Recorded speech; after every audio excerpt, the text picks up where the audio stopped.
Hello and welcome back, guys. Megmason here, bring you another First Descendant video, and today we're going to be talking about weapons.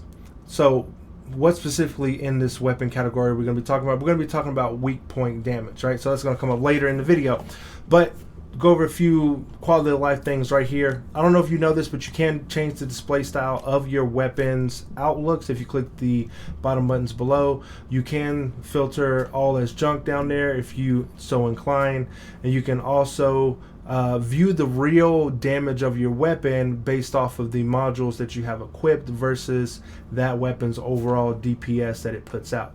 But anyway, so this is the weapon spec inventory when you look at the weapon details. It has a little parentheses around things if you have weapon options on them. That's what they call them in the game, weapon options, and that is stuff that's located in the one of the four columns. So if you have something there that's altering one of your four columns, it's going to show up as weapon options, as additive or negative. So weapons have unique properties, right? In this instance, Tamer, which a lot of people have, has the crush effect on it. Now pierce beats crush, crush beats burst, burst beats pierce. Now auto rifles typically have the pierce, LMGs usually have the crush, and so on and so forth. But let's talk about the weak point damage. When we talk about weak point damage, you got to think about what you're actually fighting and what weapon is going to be best to go against that. The Tamer is not going to be I don't know, Swiss Army knife of weapons. For some people it might. For some people they're putting out maybe that much DPS to where I guess it really don't matter what you're doing, but I digress. If you're looking to play the game optimally, you're going to want to know these weak points. You're going to want to know that the Dead Bright is weak against Burst, or Stunning Beauty is weak against Crush, or you got Pyromaniac who's weak against Pierce, or you have the Swamp Walker that's weak against Burst, and so on and so forth. Hangman's weak against Crush. But some of these things are deceptive, and some of these things are like blatant out there, right? So if you go in to fight the Hangman, you're taking the Tamer, and he's weak against Toxic. You have a Toxic Tamer, and then he starts to open up his mouth. You may not be doing as much DPS as you think, but we'll get to that in a second. The Stunning Beauty, most of his parts that are destructible or removable, most of them are burst. So burst is weak against Crush. The Devourer has most of his parts that are some of the parts that you're going to want to hit their crush, so he's weak against Pierce. But burst is better than Pierce. Burst beats Pierce. I know it just sounds like a whole bunch of repetitive burst, pierce, crush, right? But you got to understand, if you're hitting him in the mouth or you're hitting him in the knee, then you're going to be wanting to use like the Tamer, because crush is going to beat burst.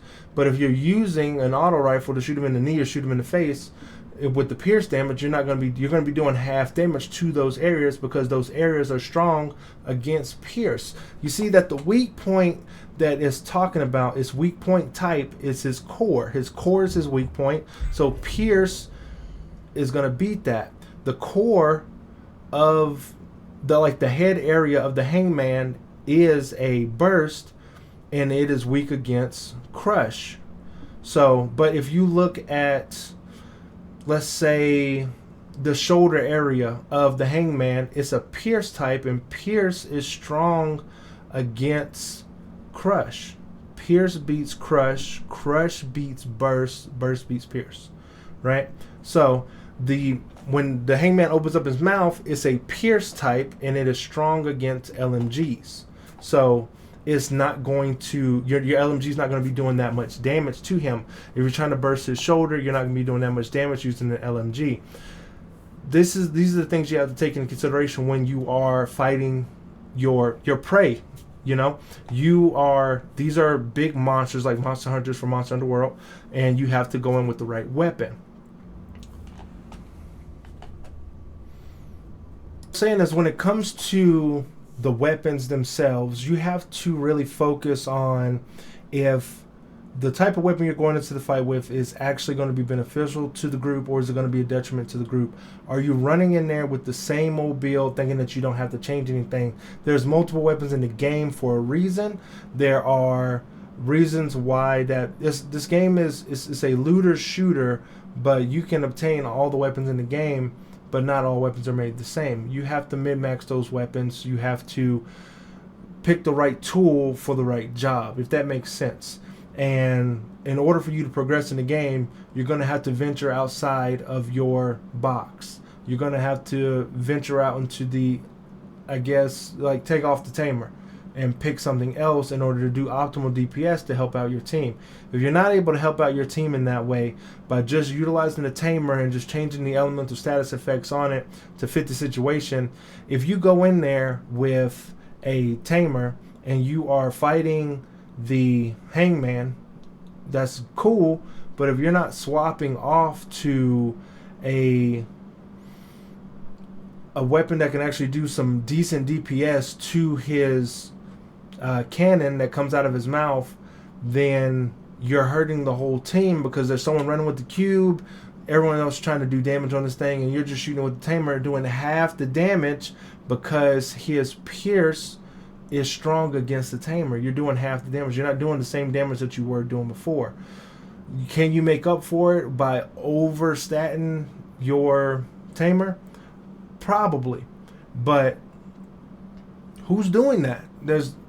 I've been in many teams to where people are not coming in with overpowered tamers and DPS in the boss like that. The only reason I got through it is there was a bunny on the team.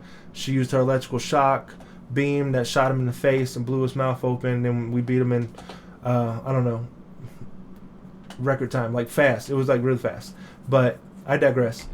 So the next video that's follow up after this is going to be about modding your weapon, or it's either going to be about how to not waste mod space on a weapon. So look forward to those other videos. They're going to be located on the left or the right side of the screen, depending on which YouTube video YouTube deems best for you. All right. So as always, I'll see you in the next one.